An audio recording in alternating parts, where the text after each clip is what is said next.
we don't realize it. And God, you are great, you are awesome, and God, I'm humbled in your presence today. God, I ask that as we hear your word this morning, that we'll listen, that we'll take it to heart, especially when it comes to bringing each other's burdens, God, and what that looks like as far as a community at church.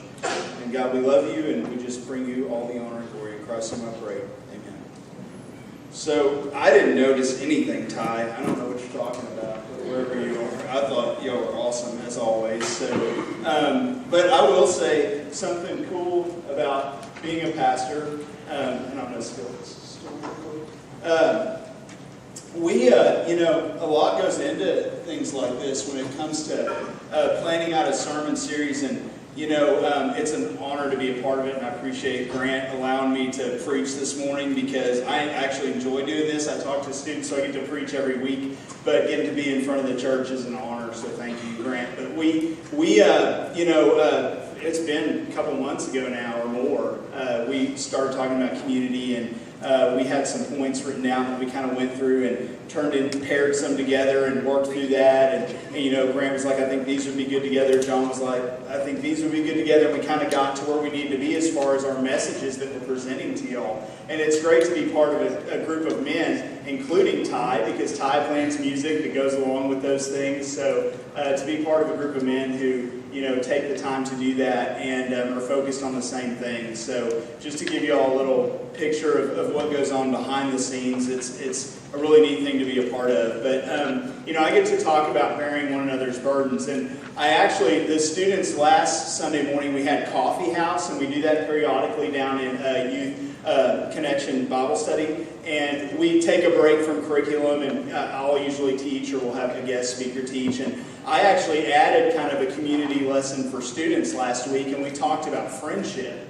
And I've been talking about friendship on Wednesday nights with our junior hires. We've been going through a series called Level Up and what a true friend looks like. And, when it comes to friendship, they got a bonus last week because it goes really well with what we're going to be talking about today. Friendship, as far as when it comes to your community at church, is important because friends bear one another's burdens. And that's a free message for you, but that's something that I shared with the students, and I wanted to tell y'all as well, because keep that in mind today when I'm talking about what it looks like to bear each other's burdens and all that. Think about friendship and what that looks like. Think about friends who are close to you in your life, your closest friend, that tight circle of people, and apply that, when it comes to your church family. But I read a story, and I think John actually said he's used this story before too, but I read a book, which I could not find my book. I think I loaned it to somebody. Luckily, our church library had it, so if you haven't ever checked out our church library, that's a free plug for them, because I went right in there and found the book that I needed. But it's a book called In the Eye of the Storm, and it's written by Max Lucado. And I read this story, or I read this book probably, 5 or 6 years ago. Somebody had suggested it to me. But it starts off with a story that goes perfectly with what we're talking about today. And I'm going to read it to you. And this is the very first thing in the book. It says, Chippy the parakeet, that's why we have a picture of parakeets today. Chippy the parakeet never saw it coming. 1 second he was peacefully perched in his cage. The next he was sucked in, washed up, and blown over. The problems began when Chippy's owner decided to clean Chippy's cage with a vacuum cleaner. It gets better. I'm going to try not to laugh through this. So she moved the attachment from the end of the hose and stuck it in the cage. The phone rang, and she turned to pick it up. She barely said hello when sop, Chippy got sucked in. The bird owner gasped, put down the phone, turned off the vacuum, and opened the bag. There was Chippy, still alive but stunned. Which that part makes me laugh the most. I just picture this bird with its eyes wide, just like, what happened? So, since the bird was covered with dust and soot, she grabbed him and raced to the bathroom, turned on the faucet, and held Chippy under the running water. Then, realizing Chippy was soaked and shivering, she did what any compassionate bird owner would do. She reached for the hairdryer and blasted the head with hot. So it says, poor Chippy never knew what hit him. A few days after the trauma, the reporter who'd initially written about the event contacted Chippy's owner to see how the bird was recovering. Well, she replied, Chippy doesn't sing much anymore. He just sits and stares. It's hard not to see why, right? Sucked in, washed up, and blown over. That's enough to steal the song from the stoutest heart. So, and I share that today. It's a great story. And I'm sure that, well, and hopefully if you have a parakeet, don't use the vacuum to clean their cage, right? But, I wanted to start off with that because it says something important there. It says sucked in, washed up, and blown over, and that about sums up like how many of us feel, right, at times when life hits us hard. We can all feel that way, and probably some of you in here may feel that way right now. Some of you in here may have felt like that last week or recently because of a situation. But again, sucked in, washed up, and blown over, that sums up how many of us feel at times. And I think that I know I can speak for myself saying I know I've felt that way before. And M. Scott Peck begins his book, The Road Less Traveled, with a 3-word sentence that's packed with simple yet profound truth. And it says this: life is difficult, right? And I remember my dad said that to me so many times. He'd be like, life's hard. Here, Ryan, the smallest violin in the world, playing My Heart Bleeds for You, So I do that to the students. They've never heard that, but my dad would tell me life is difficult, life's hard, right? But he said that at the first of that book, life is difficult. And he's so very right in saying that statement. Life is difficult. Life is filled with burdens that must be borne. God's intention for the church is that we become a community where we bear one another's burdens. That's His intention. And I'm going to start off with Galatians 6, 1 through 5. And I don't have fill in the blanks for you this morning, but on the back of your bulletin, I believe, I included our scripture for today because I want y'all to be able to take that home with you and think about it this week. But we're going to start there with Galatians 6, 1 through 5. And it says this: Brothers and sisters, if someone is caught in a sin, you who live by the Spirit should restore that person gently. But watch yourselves, or you also may be tempted. Carry each other's burdens, and in this way you will fulfill the law of Christ. If anyone thinks they are something when they are not, they deceive themselves. Each one should test their own actions, then they can take pride in themselves alone without comparing themselves to someone else, for each one should carry their own load. So I kind of wanted to break this down today in this way. There's a command in that verse and there's an application. So we're going to look at the command first. So in verse 1, Paul gave instructions concerning our responsibility to help other believers who are stuck in sin, right off the bat. He says that we're to come alongside the sinning brother or sister and help restore them in a spirit of gentleness. And that's key right there, spirit of gentleness. Then in verse 2, Paul commands that we bear one another's burdens. The fact that the command of verse 2 follows the command of verse 1, to me suggests that this is one form of burden bearing. Helping another believer overcome the burden of a certain sinful behavior is one way to help someone bear their burden. But Paul isn't implying that this is the only way to carry each other's burdens. The burdens that we're to help others carry include any sort of difficulties that people may face, which are vast and different. And the word is used here as a general word that literally means a heavy weight. It's like a load. And I posted a picture on social media of someone pushing a boulder uphill. And it almost looked like they're trying to hold it in place. And I'm going to talk more about what that load looks like in a little bit. But something that was very heavy to carry was referred to as a burden. And that's why certain animals were referred to as beasts of burden. But the word that's translated like bear or carry is a word that in original language meant to carry or to lift something. So that physical act. The most literal meaning of the words is to pick something up and carry it.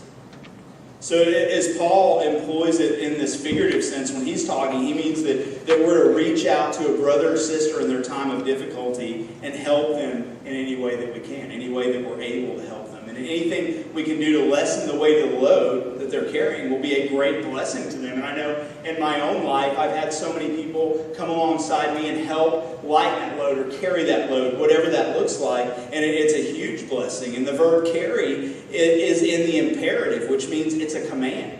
Like we're being told to do this. And as a command, it's to be a continuous, ongoing thing. It's not just like a one and done. Like, okay, I've done this one time, I'm good, I can mark that off my list. No, it's an ongoing action. The command's not worded in a way that suggests that it's something we're to do occasionally, but it's something that we're to do continually, all the time. And if you were paying close attention when I was reading those verses, you might have noticed that something kind of appears to be a contradiction in them. And I remember when I first studied this passage a while ago, I noticed this myself. And in verse 2 it says, carry each other's burdens, and in this way you will fulfill the law of Christ. But verse 5 says, for each one should carry his own load. So, okay, we have carry each other's burdens, and in this way you'll fulfill the law of Christ. But then for each one should carry his own load. So which is it, right? Well, should we carry each other's burdens or not? What we can't see in the English language is the fact that the two verses are using different words for bear. The word in verse 2 refers to, a heavy or crushing load, more than a man could carry without help. But the word in verse 5 was used to designate the pack usually carried by a marching soldier. It's the burden Jesus assigns to his followers. So that first one, we have like this huge load that you cannot bear alone. And then the other one is still a load, but you can think of it like a backpack or something that a soldier would be carrying around that had everything that he needs in it. I love that last part there because it's the burden that Jesus actually assigns to his followers. We're all going to have that. There are certain Christian responsibilities or burdens that each believer has to bear, which can't be shared with other people. We can't pass them all off. And thankfully, Jesus assured his disciples that these kind of burdens were light. And he says it in Matthew 11:30, my yoke is easy and my burden is light. And the final thing I want us to notice about the command is that it comes with a promised result. If we faithfully carry each other's burdens, then we will be fulfilling the law of Christ. Fulfilling the law of Christ. So what is that law? Right? And you might have noticed this poster behind me, and I'll get out of the way for a minute. It says love, and it has a cross there in the middle. Because a lot of what I'm talking about today goes back to love. And especially when it comes to the law of Christ, and we conclude from Scripture that the law of Christ is the law of love. The law of Christ is to love one another as Jesus loves us. Which sometimes can be the most difficult thing that we're asked to do as Christians. You're like, I don't want to love that person. And we have to, right? Jesus tells us to. So John 13:34 says, Jesus said, a new command I give you, love one another as I have loved you, so you must love one another. So we see that command there. And again, similarly, he said it in John 15:12. My command is this, love each other as I have loved you. So Paul summarized it in this way in Galatians 5:14. He said the entire law is summed up in a single command, love your neighbor as yourself. And of course, we all could have the conversation about you turn on the TV today or talk to people or just see people in public and how they behave, and there's not a lot of love to spread around. Right? And I think that's why it's so important as believers to follow that command and love each other, because that is how people are going to see Jesus in our lives and be drawn to him. But bearing the burdens of others is a genuine expression of love. When you do that for someone else, that's really showing them that love. And ultimately, it fulfills everything that God wants us to be and do. So we've looked at that command, and so we're going to look at an application. So the application. And before we get into specific burdens that have to be borne and things like that, right, I want to make an observation. Christians, we said, have burdens to bear. And there's a common and popular idea among some Christians and churches that says that Christians are exempt from difficulties, which to be honest, I hate that statement because it's setting people up to fail. And that's not what I teach our students here at church, right? That Christians, we're exempt from difficulties. We're exempt from troubles and burdens. That's not a biblical idea at all. You're not going to find that in here. Actually, you're going to find the contrary. The Bible's pretty clear about the fact that Christians will face adversity. I mean, that's how we grow. That's what makes us stronger, right? James chapter 1, verse 2 through 3, which I joke with the students a lot, and I'm like, I hate the book of James, because every time I read it, I am challenged. I'm like, I'm not a good Christian at all, every single time, right? But James 1, 2 through 3 says this, consider it pure joy, my brothers and sisters, whenever you face trials of many kinds, because you know that the testing of your faith produces perseverance. I'm going to read that again. Consider it pure joy, my brothers and sisters, whenever you face trials of many kinds, because you know that the testing of your faith produces perseverance. If our faith was never tested, how could we be taught the things we need to know as Christians, right? And we notice that even great people of faith had their share of suffering. I mean, we can look at Job, the Apostle Paul. I mean, these guys that we look to in the Bible, they had their share of suffering. And so as Christians, we do have heavy burdens to carry, and our burdens may vary in kind and intensity, but all of us have burdens of one kind or another that occur at one time or another in our lives. And I like the story told of a woman. It's funny, I didn't even have this in here when I prepared my sermon, and somebody I was listening to shared this. It was on a podcast, and it said, I like the story told of a woman who had lost her son and could not get over her grief. She went to see an old wise man and asked him what to do. He told her to go find a home that has no sorrow or grief and bring back a mustard seed from that home. And he would restore her son to her. She threw herself into the search for many days and then returned to the wise man. When she approached, the wise man she simply said, I have been so selfish in my grief. I've discovered that sorrow is common to every home, right? Because no matter where we go, you're never going to find a place where it's sorrow-free or they haven't experienced some kind of grief or tragedy or burden in their life. I mean, you can look around in the congregation today and understand that all of us have burdens. And some of you who know each other well know different burdens that each of you have. But there's a heartache in every person's life.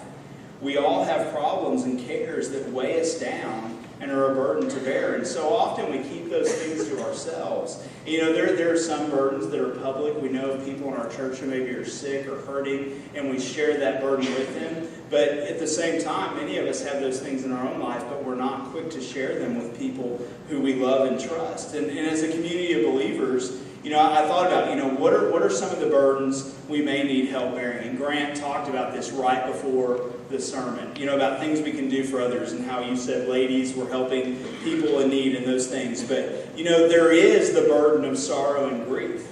And I attended a funeral here at our church recently of someone who was such a huge part of our church. And I saw a lot of people grieving Nelva, and sharing that pain with her family. Crying with them and all those things. There is that burden of sorrow and grief. There's that burden of sickness and aging. You have people who who are ill or struggling through cancer or something like that. Or people who maybe are getting older, so they're struggling to do things that they couldn't do before. And there's the burden of emotional difficulties and emotional scars of the past. So maybe something that somebody's struggling with that they've never gotten over and need help. There's burdens of a difficult marriage. Maybe someone is struggling in their marriage. There's the burden of children with special needs or rebellious spirits. And a lot of times, that one, and they're all equal to me, but that one, I think a lot of times we see that rebellious spirit and we don't really want to help carry that load because it's more of a judgment type thing. And that's something that we really should think about as believers. How can we help families out that have those kind of things going on? There's the burden of unemployment. Maybe you've lost your job, or someone who has, or underemployment. Maybe you've taken a job that's not providing for your family as well as you used to. There's the burden of the consequences of lawlessness and sin and foolishness. These are just a few of so many burdens that people need help carrying in their lives. And now that we know that God wants us to help people with their burdens, how do we do that, right? And once we have a heart, and this is the important part, once we have a heart that's willing to help carry the burdens of other people, then two very important things are required to bear that burden for others. So first, your heart needs to be right? So after that's done, here's what you can do. First, we have to know that a brother or sister actually has a burden. So we need to figure that out, right? And second, the person with the burden has to be willing to allow us to help them. So that kind of covers both things, right? We need to know, people who need that help, and then those who need help in church, especially in this community, need to be willing to allow that to happen. And coming to realize that someone has a burden requires active, I want to say again, involvement in each other's lives. Not like that hey, you got to see them at church, but I know nothing about them, right? I know that we aren't, I talk to students about this. Obviously, we can't be best friends with everybody, but as a community of believers, we are here for each other, like all of us are, no matter what, right? But we do have to realize that someone has a burden and to do that, it does require active involvement in each other's lives. And if we're not open and honest enough about our struggles, then no one will know what our burden is if we're keeping that to ourselves. If we're not observant enough or interested enough, then we won't notice that somebody's struggling with something or what they're struggling with. You know, if we're not spending enough time with each other, then we won't have the opportunity to be close enough to others to know what their burdens are. And all this requires time and effort to develop relationships. That's real community. And I think that's that statement right there is kind of what sparked this whole series of messages. And I think that Grant and John would agree. You know, we need to know each other. Our community is here, and then we go outside of here to minister to others, to draw them in here so they can, you know, get to know Jesus Christ. And the church, so often, you know, and we can take ownership of our church and be proud of our church and say it's my church. There's nothing wrong with that. But at the end of the day, you know, our job as a church is to reach people for Christ and disciple them. It's pretty simple, actually. And you know, that looks different in a lot of ways because we do that with kids differently, we do it with youth differently, adults, whatever that looks like, right? But at the end of the day, we have to spend time with each other here at church. We have to spend time with one another. And it's funny, I grew up in church, and my father was a deacon, and we were always at church every time the doors were open and all that. But we went to people's houses to eat lunch, and it's like, and I'm not saying that, you know, now this everybody's going to be like, oh, Ryan's going to think we're bad if we don't do this. That's not what I'm saying. But I remember the community of our church. That's what I remember most, is the people that my parents spent time with and how they would come to our home for Bible studies like they did Master Life in a small group. I will never forget that, and I was young. They had these maroon binders, I can remember, and they would sit like in a circle in our living room, and we'd go off and play with other kids while our parents were like on a Tuesday night, you know, studying God's Word together. And then it was just a normal thing to say, hey, y'all are invited to our house this Sunday for lunch. And I think that really created community. And I know we live in busy times and things like that, but we can't be too busy to not spend time with each other. We have to do that. You know, and that can look different and you know, in today's day and age and things like that. But I think one of the most important ways to do that is through small groups, which we do actively have going on at our church now. And anybody can join those. But once we have an idea that someone needs some help carrying their burden, then that person needs to let us help them.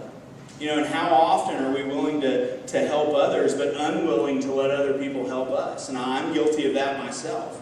And I'm always like, why is that? You know, we're willing to help someone else, but we don't want to let them into our life and help us. I mean, I think pride is a big part of it. Pride gets in the way. We feel like we need to do it on our own, or we're embarrassed, or we feel like our faith in God alone should be enough. We should just depend on God and no one else. And I just had this conversation with a student who was struggling the other day. You know, because they were struggling with something, they're like, well, God should be able to help me, right? And I'm like, absolutely, but there's also people that God puts in your life who can help you too. You don't have to do that alone. And I think so often we kind of fall back, oh, I'll just handle this myself. You know, as a pastor, I'll be transparent real quick. It's hard sometimes because I don't want to appear vulnerable or any of those things. And it's not pride with me. It's more of somebody could judge me because I'm feeling this way, or somebody, and that's the wrong way to be. You know, I have to be the exact same way. I need to be able to allow people to know when I'm hurting or when my family needs help or whatever. But we should just depend on God and no one else so often is the attitude. But doesn't the Bible say something like that we should cast our cares on God? It does, right? It's Psalm 55:22, cast your cares on the Lord and He will sustain you. He will never let the righteous fall. So I'm not saying not to let God help you in your time of need. Of course we should go to God first. But God also puts people in our lives who can help us too. 1 Peter 5:7, cast all your anxiety on Him because He cares for you. We should take our troubles to the Lord, no matter what they are, no matter how small. And we should trust that the Lord will give us the grace and strength that we need to endure. But we should also recognize that God often uses other people as His agents to help us carry our burdens. There's more to it. He can use people in your life. God helps us carry our burdens through His people, especially when it comes to our community we have here at church.